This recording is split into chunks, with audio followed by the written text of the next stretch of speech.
مثنوی معنوی پیر روم،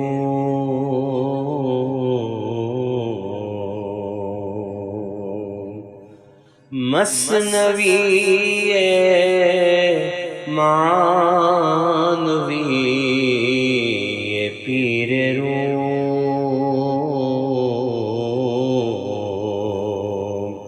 ہست گنج راز عرفان و علوم۔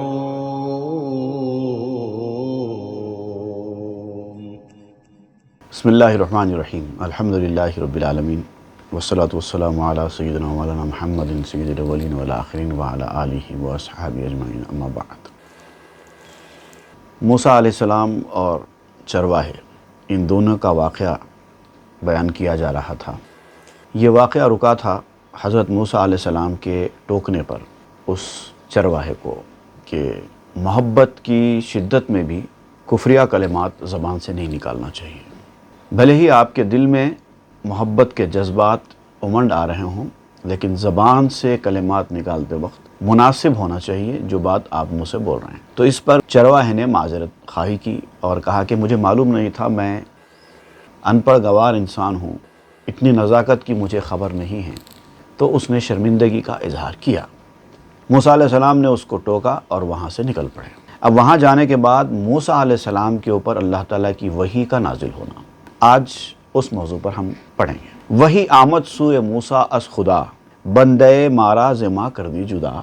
موسیٰ علیہ السلام کے پاس اللہ تعالیٰ کے پاس سے وحی آئی، اور وحی آنے کے بعد موسیٰ علیہ السلام نے اس چرواہے سے معذرت خواہی کی اور اس کو یہ کہا کہ تیرا دل صاف ہے، اس لیے اللہ تعالیٰ نے تیرے جذبات کو قبول کر لیا ہے۔ حالانکہ جو کلمات تو نے استعمال کیے وہ اللہ کی شان کے لائق نہیں ہیں، ویسا نہیں کہنا چاہیے، لیکن بہرحال تیرے جذبات کو اللہ تعالیٰ نے دیکھا اور اس کو قبول کر لیا۔ یہ بات اب موسیٰ علیہ السلام اس چرواہے کو بتا رہے ہیں۔ بعد ازاں در سر موسیٰ حق نہفت، راز ہائے گفت کا نایت بے گفت۔ اس کے بعد اللہ تعالیٰ نے موسیٰ علیہ السلام کے باطن میں، موسیٰ علیہ السلام کے دل میں کچھ ایسی باتیں بیان کی جو ظاہر نہیں کی جا سکتی، کچھ ایسی باتیں القاء کی، کچھ ایسی باتیں ڈالی موسیٰ علیہ السلام کے دل میں جو بیان نہیں کیے جا سکتی۔ بردل موسیٰ سخنہا ریختن، دیدن و گفتن بہم آمیختن۔ حضرت موسیٰ علیہ السلام کے دل میں بہت ساری باتیں وحی کے ذریعے، الہام کے ذریعے آئیں، اور اس طرح سے شدت کے ساتھ آئی کہ وہ الہام موسیٰ علیہ السلام کے پاس مشاہدے کی منزل میں آ گیا۔ جیسے بہت سارے اوقات میں ایسا ہوتا ہے کہ انسان ایک ہی بات بار بار سنتا ہے، اور ایک وقت کے بعد اس کا یہ بار بار سننا اتنا اسٹرانگ ہو جاتا ہے اس کے دل کے اوپر، ایسا محسوس ہوتا ہے اس کو جیسے کہ اس نے خود دیکھا ہے۔ اسی لیے آپ دیکھیں گے یہ ایڈورٹائزرز بھی اسی انسانی کمزوری کا فائدہ اٹھاتے ہیں، ایک ہی بات بار بار آپ کے سامنے بولتے جاتے ہیں، سنتے آپ کو ایسے لگنے لگتا ہے جیسے یہی صحیح ہے۔ تو حالانکہ صحیح بھی ہو سکتا ہے اور غلط بھی ہو سکتا ہے، لیکن بار بار سننے سے انسان کو یہ لگتا ہے جیسے اس نے دیکھا ہو۔ تو موسیٰ علیہ السلام کے اوپر بھی بار بار اتنی وحی آئی، اتنے الہامات اللہ تعالیٰ نے نازل کیے کہ مشاہدے کی منزل موسیٰ علیہ السلام کو حاصل ہو گئی۔ چند بے خود گشت و چند آمد بے خود، چند پرید از ازل سوئے ابد۔ اور اس الہامات کے نزول کے دوران موسیٰ علیہ السلام چند بار بے ہوش ہوئے، چند بار ہوش میں آئے، اور چند بار ایک عجیب و غریب قسم کا روحانی سفر کیا آپ نے اس دوران۔ ایسے کہتے ہیں کہ ازل سے لے کے ابد تک پرواز کی۔ ایسے حالات موسیٰ علیہ السلام کے پاس احوال پیش آتے رہے۔ بعد ازیں گر شرح گویم اب لہیست، زاں کے شرح این ورائے آگہیست۔ اب کس طرح کی حالت موسیٰ علیہ السلام کی ہوئی، کس طرح کی احوال موسیٰ علیہ السلام کے اوپر پیش آئے، اس کے بعد اگر میں اس کی شرح کروں ان احوال کی جو موسیٰ علیہ السلام نے اپنے ساتھیوں کو بتائے، اگر میں سارے لوگوں کو بتاؤں ان احوال کے بارے میں تو بے وقوفی ہوگی، اس لیے کہ بعض چیزوں کی تشریح نہیں ہو سکتی، کچھ باتیں عقل سے آگے ہوتی ہیں، انسان کی عقل وہاں تک نہیں پہنچ پاتی۔ ور بگویم عقل ہارا برکنت، ور نویسم بس قلم ہاں بشکنت۔ اگر میں کہہ دوں ان باتوں کا لحاظ کیے بغیر کہ کون سننے کے قابل ہے کون سمجھنے کے قابل ہے، اس کا لحاظ کیے بغیر اگر میں کہہ دوں تو انسان کی عقلیں ضائع ہو جائیں۔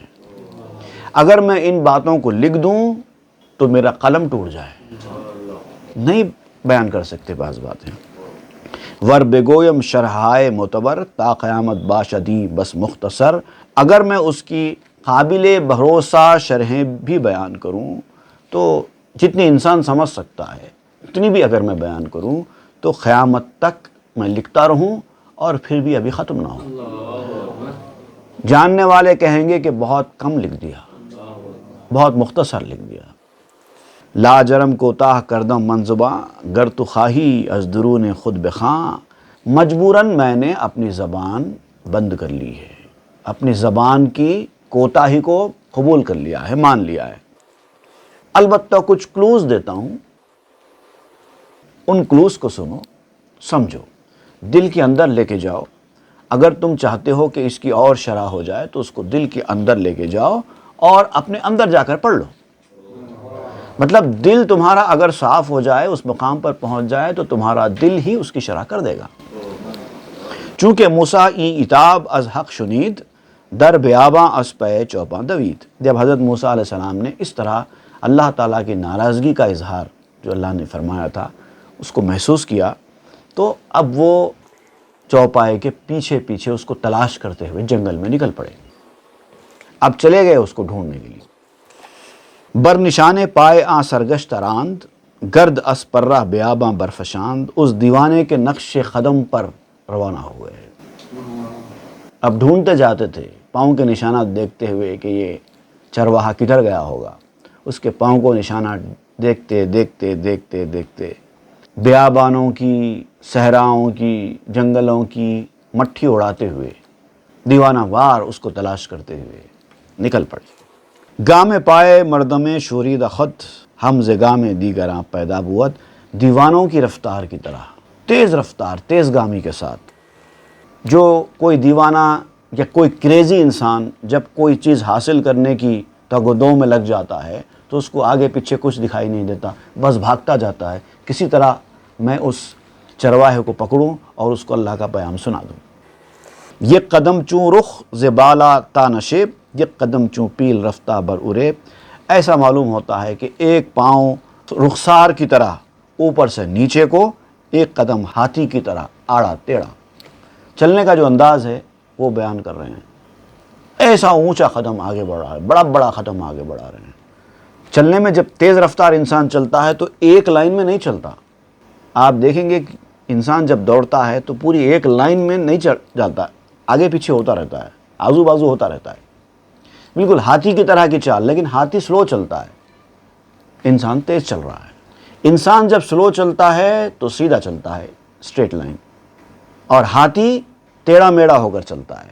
لیکن انسان جب تیز چلتا ہے تو رفتار تو انسان کی زیادہ ہوتی ہے لیکن چال ہاتھی کی بن جاتی ہے، ٹیڑھا میڑھا ہو جاتا ہے۔ گاہ چوں موجے برف رازاں علم، گاہ چوں ماہی روانہ بر شکم، کبھی موج کی طرح، ویوز کی طرح جھنڈا بلند کرتے ہوئے۔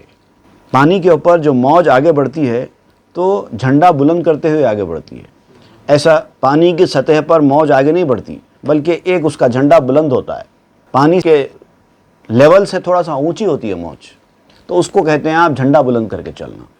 تو کبھی موج کی طرح جھنڈا بلند کر کے چل رہے ہیں، کبھی مچھلی کی طرح پیٹ کے بل چل رہے ہیں۔ مچھلی کو پاؤں نہیں ہوتے نا، وہ جو تیرتی ہے تو پیٹ کے بل تیرتی ہے، تو اس کی مثال دے رہے ہیں۔ گاہ بر خاکے نوشتہ حال خود، ہم چو رمالے کے رملے برزنت، کبھی مٹی پر اپنا حال لکھتے ہوئے دیوانوں کی طرح۔ رال رمال کی طرح، رمال رمل سے بنا ہے، ریتی کو کہتے ہیں، ریتی کے کنکر جو ہوتے ہیں نا اس کو رمل کہتے ہیں، اسی سے ہے رمال، ریتی اٹھانے والا، اس طرح سے۔ تو اصل میں یہاں پر ایک ریفرنس ہے، ریفرنس ٹو کانٹیکسٹ آپ کہہ سکتے ہیں اس کو۔ مجنو کے بارے میں ہے کہ مجنو لیلا کی دیوانگی میں اتنا پاگل ہو گیا تھا کہ ہر طرف بس لیلا کا نام ہی لکھتا رہتا تھا، یہاں تک کہ سمندر کے کنارے بیچ پر جب جاتا وہاں پر ریتی ہوتی، ریتی پہ پھر بیٹھ کے لیلا کا نام لکھتا رہتا تھا۔ تو دیوانگی کی کیفیت کی طرف اشارہ کرتے ہیں ریتی کے اوپر نام لکھنا۔ یہاں پر آپ موسیٰ علیہ السلام کے چلنے کو ریتی پر نام لکھنے سے تشبیہ دے رہے ہیں۔ دیوانہ وار جب کسی کو تلاش کرتے ہوئے انسان نکلتا ہے، گاہ حیراں ایستادہ گہ دواں، گاہ غلطاں ہم چو گوئی از سول جاں، کبھی حیران کھڑا ہوا، کبھی دوڑتا ہوا، کبھی لڑکتا ہوا۔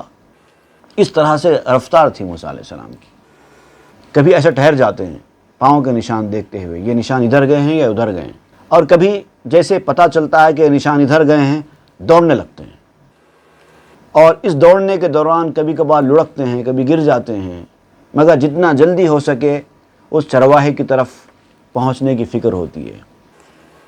السول جان ہم چو گوئی سول جان، بالکل بال کی طرح۔ گیند جب جاتی ہے نا، جب کھیلنے والا گیند کو جب شاٹ مارتا ہے تو گیند ایک دم اسٹریٹ بھی نہیں جاتی، کبھی اسٹریٹ جانا ہوتا ہے تو اسٹریٹ بھی جاتی ہے، لیکن مارتے وقت گیند کو اگر تھوڑا بہت بیٹ کا پوزیشن اگر چینج ہو جائے تو ایسے لڑکتے پھڑکتے جاتی ہے۔ اور خاص طور سے اس کے نظارے آپ کو ٹیبل ٹینس میں ملیں گے۔ جب آپ مارتے ہیں تو گیند جا کر جب ٹپکا کھاتی ہے تو جس ڈائریکشن میں وہ گیند آئی تھی اسی ڈائریکشن میں نہیں جاتی، کبھی ادھر پلٹ جاتی ہے، کبھی ادھر پلٹ جاتی ہے۔ کرکٹ میں بھی آپ دیکھیں گے جب اسپنر بال پھینکتا ہے تو جس ڈائریکشن میں بال گئی ہے زمین کو لگ کر اسی ڈائریکشن میں نہیں جاتی، کبھی ادھر جاتی ہے، کبھی ادھر جاتی ہے، آف سپن لیگ سپن ہوتی رہتی ہے، کبھی فاسٹ بولر کے ساتھ سوئنگ ہوتا ہے، ایسا ہوا میں ٹرن ہوتی ہے۔ تو یہ جو گیند کا اپنا ڈائریکشن چینج ہونا ہے وہ مثال آپ دے رہے ہیں موسیٰ علیہ السلام کے بھاگنے لڑکتے ہوئے۔ عاقبت دریافت اوراؤ بدید، گفت مژدہ دہ کے دستور رسید۔ یہ ساری محنت موسیٰ علیہ السلام کی کامیاب ہو گئی، اور آخرکار موسیٰ علیہ السلام نے اس چرواہے کو دیکھ لیا، اور جا کر آپ نے اس سے ملاقات کی، اور جا کر پیام پہنچا دیا کہ اے چرواہے مبارک ہو، اجازت اللہ تعالیٰ کی طرف سے آ گئی ہے۔ میں نے جو تجھ سے کہا تھا نا کہ ایسا نہیں کہنا بری بات ہے، اب وہ معاملہ تیرے ساتھ ختم ہو گیا ہے، اب تو کچھ بھی کہے گا اللہ کو پسند آ گیا ہے۔ ہیچ آداب و ترتیب مجو، ہرچ می خواہد دل تنگت بگو۔ کوئی ادب، کوئی ترتیب، کوئی ڈسپلن اب تجھے تلاش کرنے کی ضرورت نہیں ہے۔ یہ ادب، یہ ڈسپلن، یہ سب ان کے لیے ہے جو اس ترتیب اور اس حکم کے پابند ہیں۔ یہ اللہ تعالیٰ کو خوش کرنے کے لیے ہی ہے، یہ ڈسپلن، یہ ترتیب، یہ احکام، یہ آداب، یہ اللہ کو خوش کرنے کے لیے ہی بنائے گئے ہیں۔ لیکن اگر اللہ تمہارے بغیر ڈسپلن والی زندگی کے، بغیر آداب والی زندگی کے خوش ہوتا ہے تو پھر یہی تمہاری کامیابی ہے۔ اب کچھ تلاش مت کرو، میں نے تو جو عام حکم تھا وہ سنایا تھا، لیکن تمہارا معاملہ خصوصی ہے، اب تم کو ضرورت نہیں ہے کسی ادب کی، کسی ترتیب کی۔ ہرچ می خواہد دل تنگت بگو، تمہارا دل اگرچہ کہ تنگ ہے، دل تنگ آپ اس لیے کہہ رہے ہیں چونکہ وہ عالم نہیں ہے نا، ایک معمولی گنوار چرواہا ہے، تو اس لیے اس کے لیے آپ کہہ رہے ہیں دل تنگت، تیرا دل تنگ، تیرا تنگ دل اب جو چاہتا ہے بول دے، تجھے کوئی اب ریسٹرکشن پابندی نہیں ہے۔ کفر تو دینس تو دینت نور جہاں، اے منی اس تو جہان در ہما، تیرا کفر بھی اب تیرے لیے دین ہو چکا ہے۔ دین وہی ہے جو اللہ تعالیٰ کو پسند ہے، اگر تیرا کفر اللہ تعالیٰ کو پسند آ جائے تو وہی تیرے حق میں دین ہے، وہ دینت نور جہاں، اور پھر تیرا دین روح کا نور بن جائے۔ تیرا کفر اگر دین ہو گیا ہے تو تیرا دین نور جہاں ہو جائے گا۔ اے منی تو امن میں ہے۔ کسی کو اللہ تعالیٰ کے پاس سے یہ مقام، یہ درجہ مل جاتا ہے، امن کا درجہ۔ وہ آدمی جس کو امن مل چکا ہے، وہ آدمی ایک کام کرتا ہے تو وہی کام دوسرا آدمی نہیں کر سکتا، کیونکہ اس کو امن نہیں ملا ہے۔ ایک آدمی کو ایک چیز کی رخصت مل جاتی ہے، پرمیشن مل جاتا ہے، دوسرا آدمی وہی کام نہیں کر سکتا۔ تجھے پرمیشن مل گیا ہے، اب تو مامون ہے، امن میں ہے۔ استو جہان در اما، اور تیری وجہ سے ایک دنیا میں امن ہے۔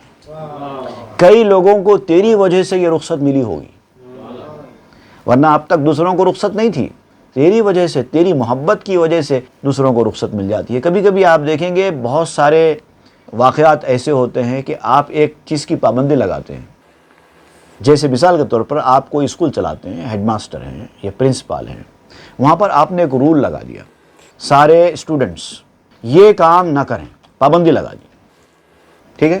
آپ نے سارے اسٹوڈنٹس پر ایک پابندی لگا دی، کوئی اسٹوڈنٹس بھی یہ کام نہ کریں۔ ایک بہت بریلینٹ اسٹوڈنٹ ہے جس کو آپ بہت چاہتے ہیں، اس کی کوئی بات ریجیکٹ کرنا آپ کو پسند نہیں ہے، وہ آ کر آپ سے پرمیشن لے لے، تو آپ جب پرمیشن دیتے ہیں تو کبھی کبھار اس کے پرمیشن سے دوسرے اسٹوڈنٹس کو بھی فائدہ پہنچ جاتا ہے۔ کبھی تو آپ ایکسکلوزیولی دیتے ہیں اس کو پرمیشن، کبھی تو اس کی وجہ سے سارے اسٹوڈنٹس کو پرمیشن دے دیتے ہیں۔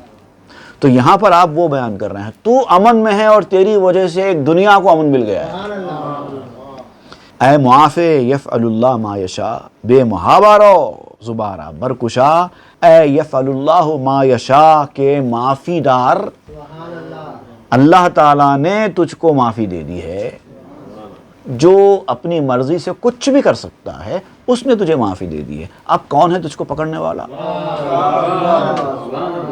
یفعل اللہ ما یشاء کی شان والے نے تجھے جب معافی دے دی ہے تو اب تجھے ڈر نہیں ہے، بے محابہ رہو، بغیر ڈر کے، بغیر تامل کے، بغیر جھجک کے جاؤ، زبارہ برکشا، اپنی زبان کھولو، کچھ بھی بولو، تمہارے لیے امن ہے۔ یہ جا کے موسیٰ علیہ السلام نے اس چرواہے کو یہ پیام سنا دیا۔ اب چونکہ موسیٰ علیہ السلام نے اس چرواہے کو ایک فتویٰ سنایا تھا، ادب کا ایک اصول بتایا تھا، توحید کا ایک خاص پہلو دکھایا تھا، پھر آپ چلے گئے، پھر یہ سب کچھ موسیٰ علیہ السلام کے ساتھ حالات پیش آئے، پھر آپ اس کو ڈھونڈتے ہوئے یہاں پر آئے، اس دوران کافی عرصہ گزر گیا۔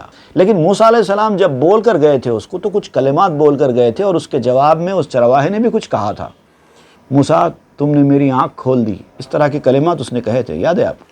تو نے مجھے صحیح راستہ دکھا دیا، اب میرا دل جل رہا ہے، اس طرح کے کلمات اس نے کہے تھے۔ اب دیکھیے وہاں سے یہاں تک سفر طے کرتے ہوئے اس چرواہے کی زندگی میں کیا تبدیلی آ گئی۔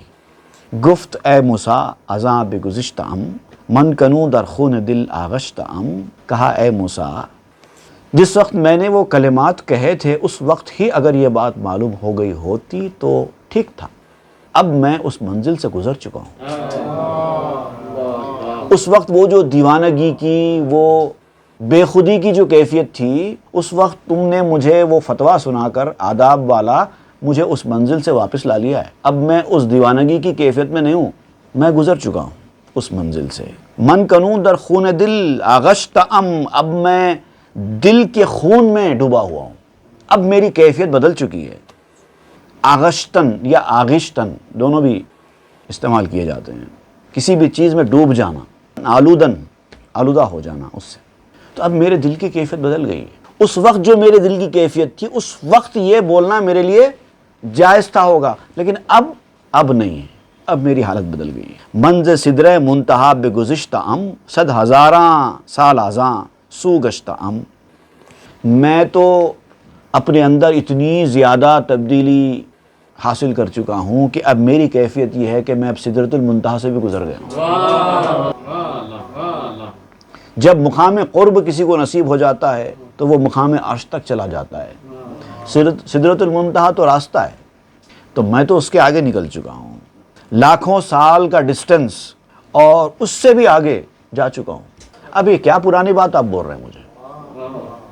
تازیانہ برزدی اسپم بگشت، گمبدی کردو ز گردوں بر گزشت، تو نے کوڑا جو مارا میرے دل کے اوپر جاتے جاتے کہ یہ صحیح نہیں ہے، یہ کلمات استعمال نہیں کرنا، یہ گوڑا کہ آپ نے ایک کوڑا مارا تھا مجھے جاتے جاتے، اب جب آپ نے مجھ پر کوڑا مارا تھا میرا گھوڑا مر گیا، اتنا شدت کا کوڑا تھا وہ کہ اسی وقت میرا گھوڑا مر چکا، اور اس کوڑے کی اتنی شدت تھی، اتنا سخت مار تھا کہ اس مار کی وجہ سے میرے گھوڑے نے تیزی کے ساتھ چھلانگ ماری اور آسمان کے اوپر نکل گیا۔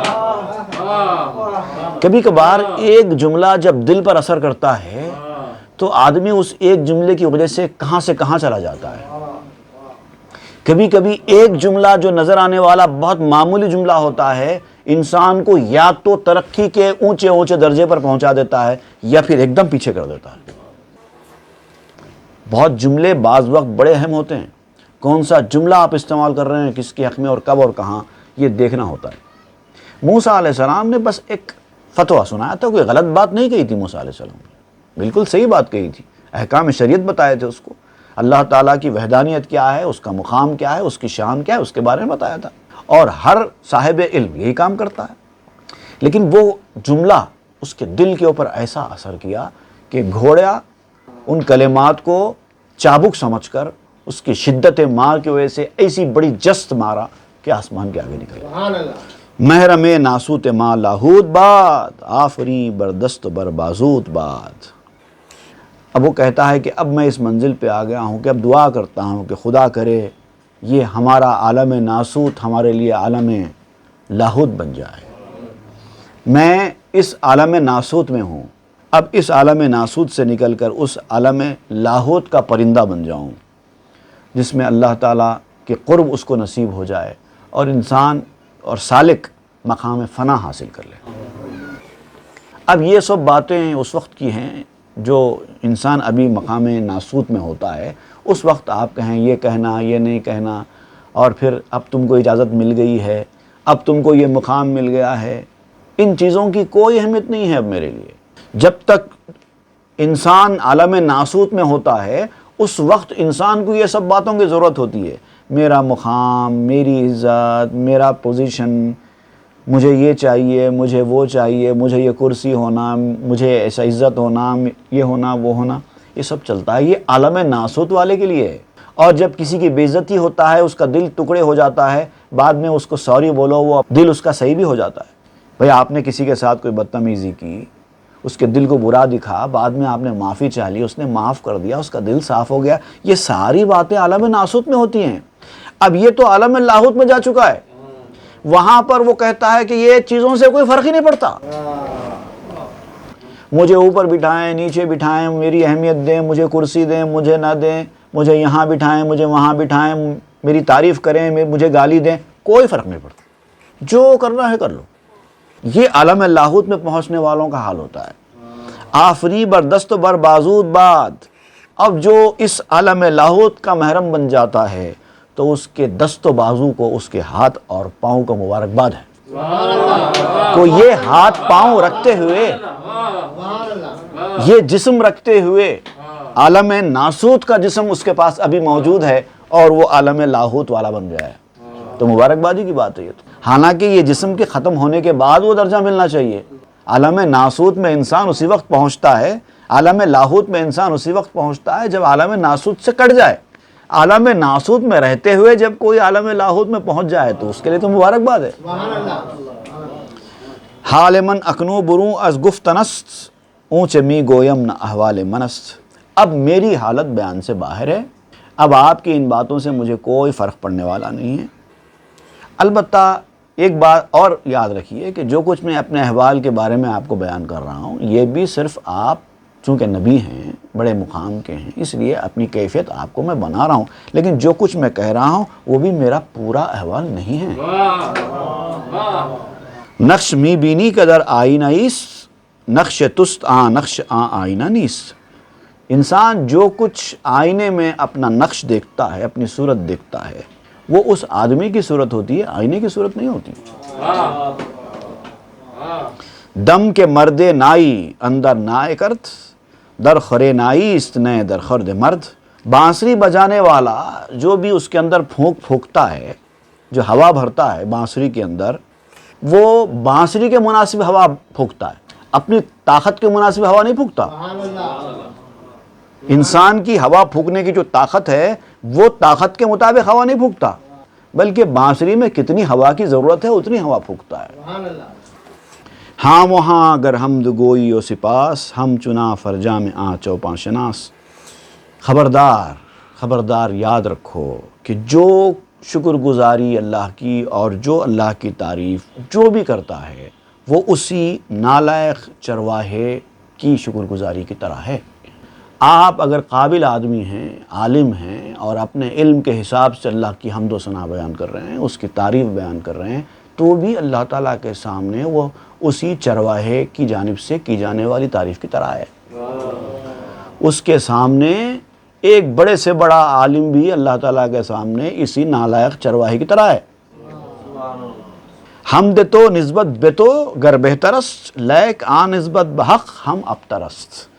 تیرا اللہ کی تعریف کرنا تیرے اعتبار سے اچھا ہوگا، تو اپنی قابلیت کے حساب سے اگر اس کو موازنہ کر رہا ہے تو تیرے حساب سے وہ تعریف کرنا، اس کی حمد و ستائش کرنا، اس کی سپاس بیان کرنا، اس کی شکر گزاری کرنا تیرے حساب سے اچھا ہوگا، لیکن تب بھی وہ اللہ تعالیٰ کی نسبت سے تو ناقص ہے، اس کے حساب سے تب بھی برابر نہیں ہے۔ تو اگر آپ اچھی سے اچھی تعریف بیان کرو تو اپنی تعریف کو بھی چرواہے کی طرح کی تعریف سمجھو۔ کاش کے بہتر نبود مرترا، درد او سوز بود مرترا، کاش کہ تیری وہ بہتر دعا نہ ہوتی، اس کا درد اور افسوس تیرے لیے حاصل ہوتا۔ دعا کے کلمات، دعا کا انداز تیرے حق میں بہتر سمجھتا ہے تو، لیکن اس کی کوئی اہمیت نہیں ہے۔ یہ بہتری، کلمات کی بہتری، ظاہری الفاظ کی بہتری، انداز کی بہتری، یہ سب کی کوئی اہمیت نہیں ہے۔ تیرے اعتبار سے ہوگا جو کچھ ہوگا، لیکن اللہ تعالیٰ درد اور سوز کو دیکھتا ہے، دل کے اندر کی جو تڑپ ہے اس کو دیکھتا ہے۔ یہ اگر حاصل ہو جائے تو پھر کامیابی ہے۔ منہ سے نکلنے والے کلمات مقبولیت کا مقام کبھی نہیں رکھتے جب تک کہ دل سے اس کا لنک نہ ہو۔ اصل چیز دل ہے۔ چند گوئی چون غطا برداشتند کی نبودستاں چمی پنداشتند۔ اگر تو تعریف میں اللہ تعالیٰ کی کہے گا بھی تو کتنا کہے گا، کیا کیا کہے گا؟ تیرے الفاظ ختم ہو جائیں گے، تیرے کلمات ختم ہو جائیں گے، تیری زبان کی طاقت ختم ہو جائے گی، لکھنے بیٹھے گا تو کاغذ ختم ہو جائے گا، قلم میں سیاہی ختم ہو جائے گی، لکھتا رہے بولتا رہے، لکھتا رہے بولتا رہے، سب کچھ ختم کر دے، اپنی پوری زندگی اللہ کی حمد و ثنا میں گزار دے، اس کی شکر گزاری میں گزار دے، تب بھی کیا ہوگا؟ چوں غطا برداشتن کہیں نبودشتاں چمی پنداشتند۔ جب پردے اٹھیں گے، اللہ تعالیٰ کا جلوہ ظاہر ہوگا تو تجھے پتا چلے گا کہ میں جتنا بولتا رہا، جتنا لکھتا رہا، کچھ بھی نہیں تھا، کچھ نہیں تھا، یہ وہ ہے ہی نہیں جو میں نے کہا۔ دیکھیے یہاں پر میں ایک اور بات آپ کو بیان کرتا ہوں۔ بہت سارے لوگ ایسے ہوتے ہیں جن کو آپ نے کبھی دیکھا نہیں، جن سے کبھی ملاقات نہیں کی، ان کے بارے میں آپ سن رکھا ہے کہ وہ ایسے ہیں، وہ ایسے ہیں، وہ ایسے ہیں۔ کبھی کبھار ایسا ہوتا ہے جن کی بہت ساری تعریف آپ نے سن رکھی، لیکن جب ان سے ملاقات ہوئی، ان سے بات ہوئی، تب پتہ چلا کہ بہت شور سنتے تھے پہلو میں دل کا، جو چیرا تو ایک قطرہ خون نہ نکلا، پہاڑ کھودا نکلا چوہا، کچھ نہیں۔ ارے ہم نے تو بہت کچھ سنا تھا، یہاں تو کچھ بھی نہیں ہے۔ ایسا ہوتا ہے نا۔ لیکن ایسا بھی ہو سکتا ہے کہ کسی کے بارے میں آپ نے کچھ سنا تھا اور ان سے ملنے کی خواہش ہوئی ان کلمات کے سننے کی وجہ سے، جب آپ نے ان سے ملاقات کی، ان کی حقیقت آپ پہ کھل گئی تو آپ کو پتہ چلتا ہے کہ میں نے جتنا سنا ہے وہ کچھ نہیں تھا، یہ تو اس سے بڑی چیز ہے۔ ایسا بھی ہوتا ہے۔ اب آپ کہتے ہیں کہ وہی ہوگا، آپ اللہ تعالیٰ کی شکر گزاری، حمد و ثنا پوری زندگی کرتے رہو، اس کو بڑے سے بڑا نام دو، جو آپ کر سکتے ہو کرو، قلم ختم ہو جائے، کاغذ ختم ہو جائے، زبان کی طاقت ختم ہو جائے، کلمات ختم ہو جائیں، سب ختم ہو جائیں، پوری زندگی اسی میں لگا دو۔ جب اللہ کا جلوہ ظاہر ہوگا پتہ چلے گا ہم نے تو کچھ کہا ہی نہیں، یہ تو اس سے بڑی چیز ہے، اس سے بڑی ذات۔ ای قبول ذکر تو از رحمت است، چوں نماز مستحاضہ رخصت است۔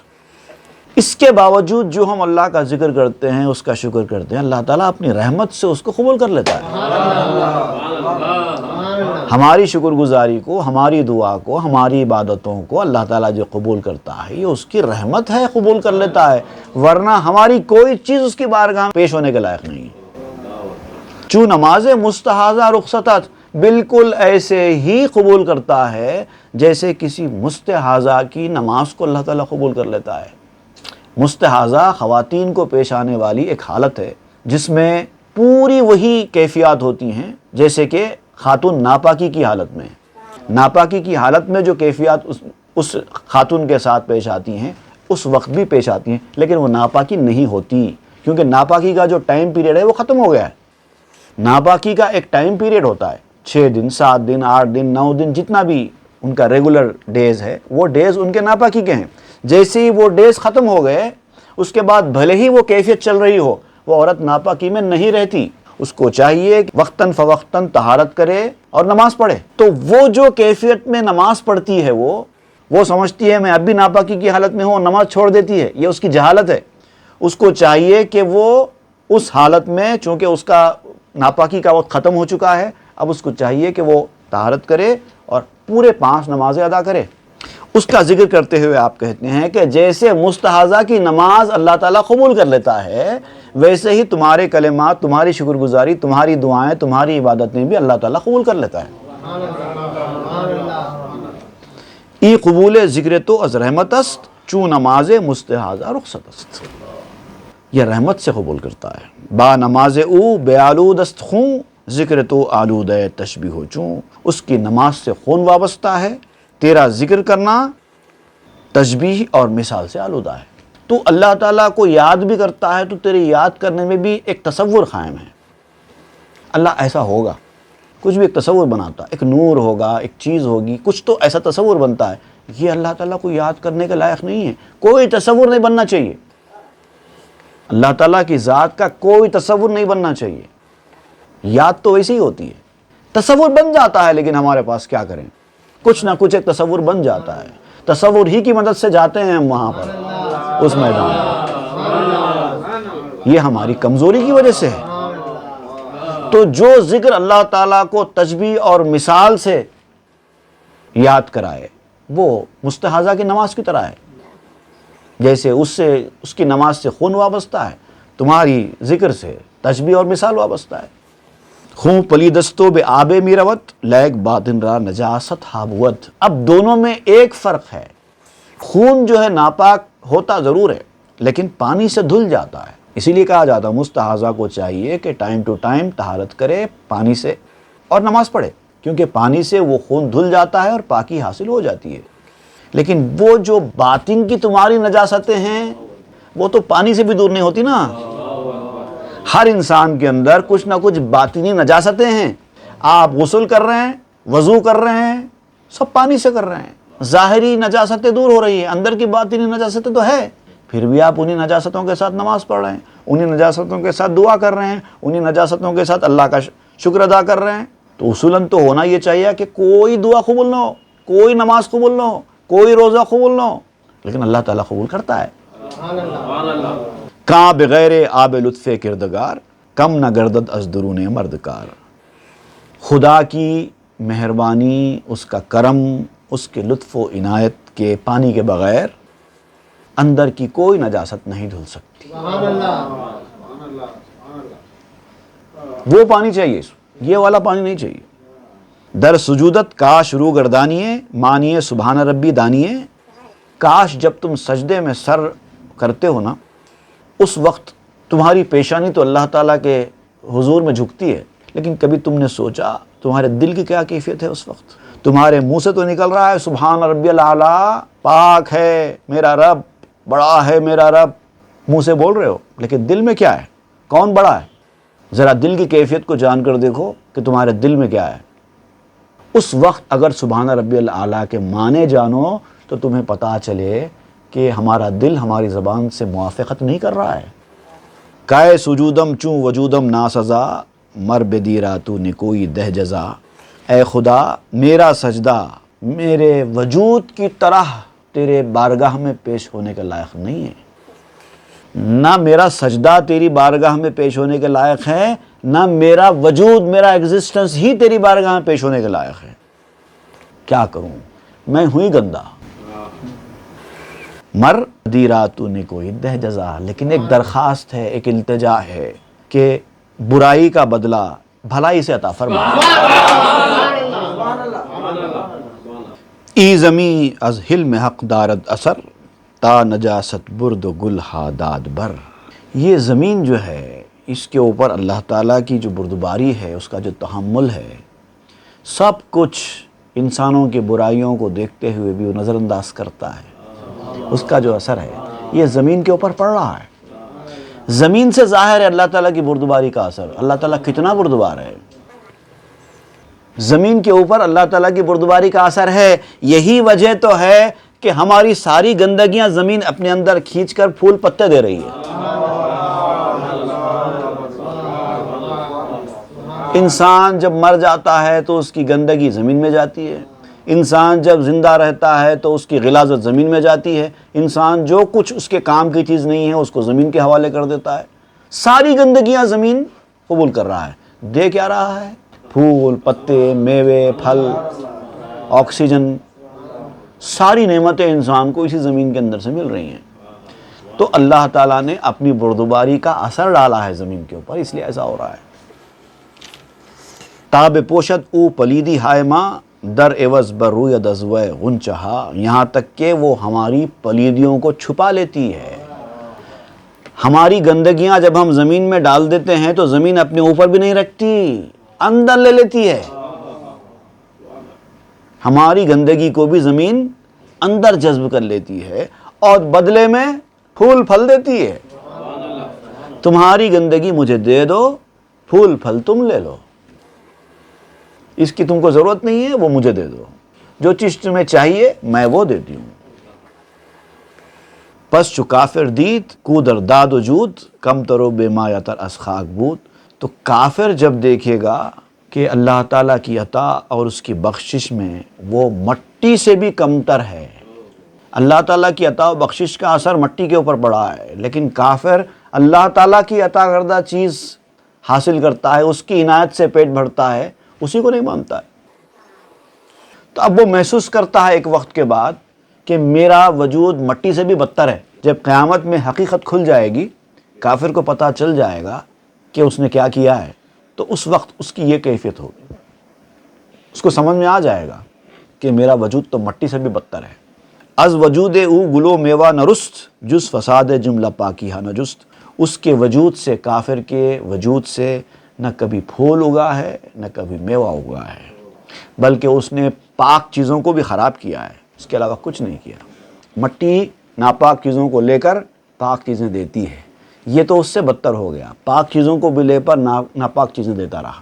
انسان کا جسم بھی اسی سٹائل کا ہے، جتنی پاک چیزیں ہیں مزیدار خوشبودار انسان اپنے پیٹ کے اندر اتارتا ہے، اور جب باہر آتی ہے تو وہی خوشبودار پاک چیزیں بدبودار ناپاک چیزیں بن کر آتی ہیں۔ وہ ہے انسان کا جسم۔ تم جسم کے پیچھے بھاگ رہے ہو، یہ ہے تمہاری جسم کی اصلیت، زمین سے بھی بدتر ہے۔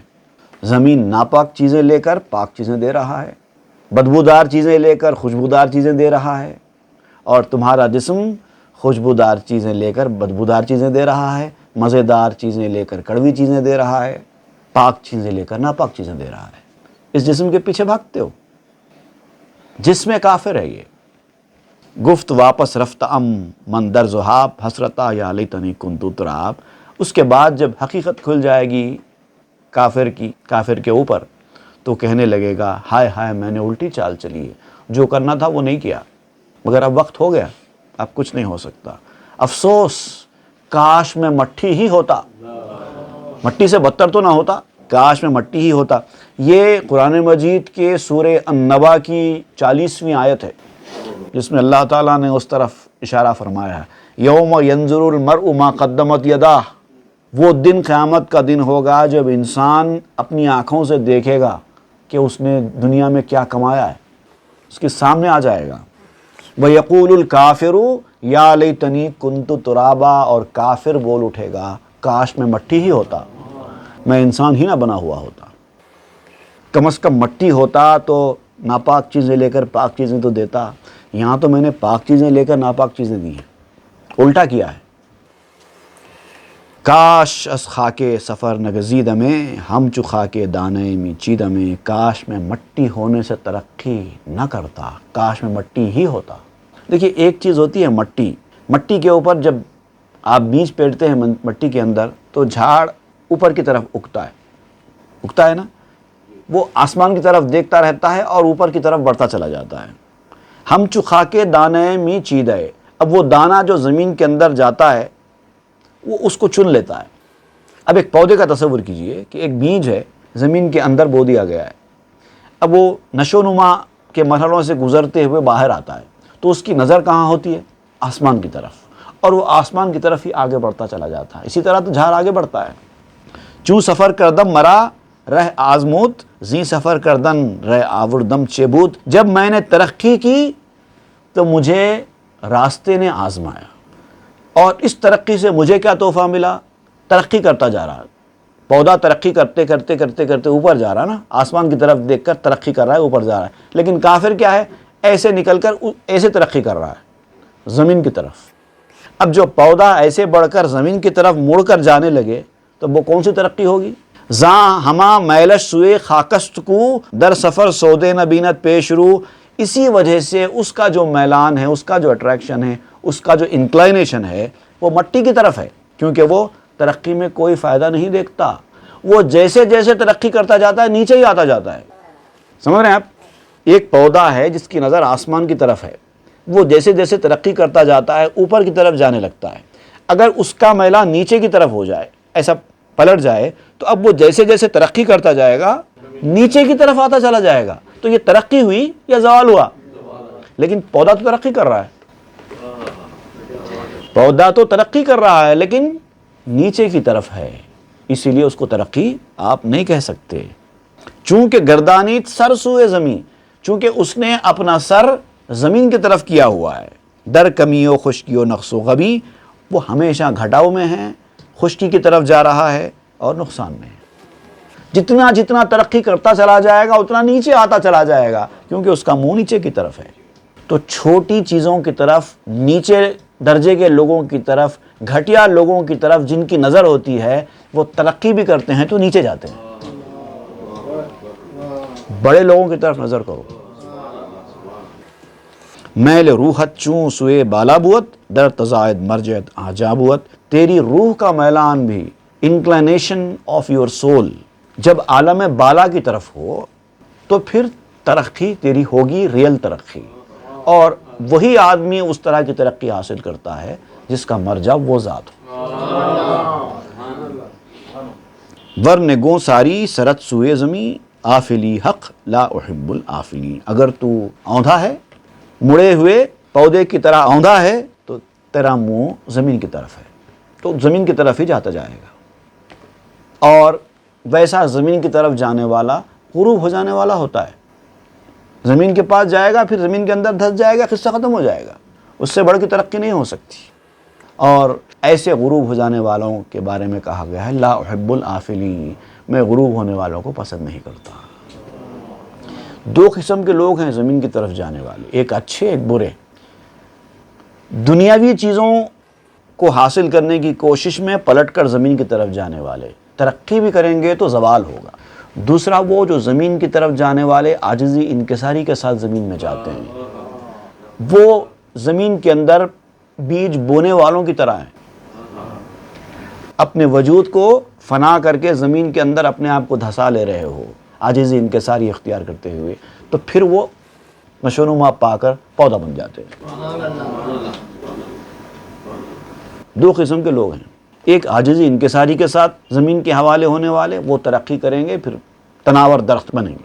لیکن جو کفر کے ساتھ، ٹیڑھے پن کے ساتھ اپنی گردن کو نیچے کر کے نیچے کی طرف جائیں گے، وہ ترقی کرتے ہوئے بھی زوال کا شکار ہوں گے۔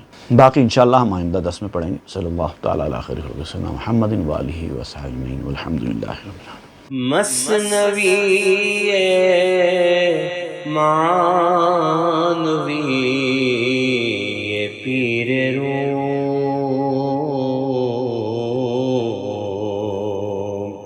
ہست گنج راز عرفان